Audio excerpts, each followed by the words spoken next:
I was recently at the Haystack Book Festival in Norfolk, Connecticut. One of the speakers there was Neil King Jr., who I had interviewed for the podcast.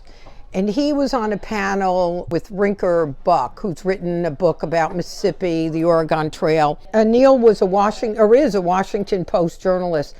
And he decided to walk from D.C. to New York, going to historical places, non-historical places.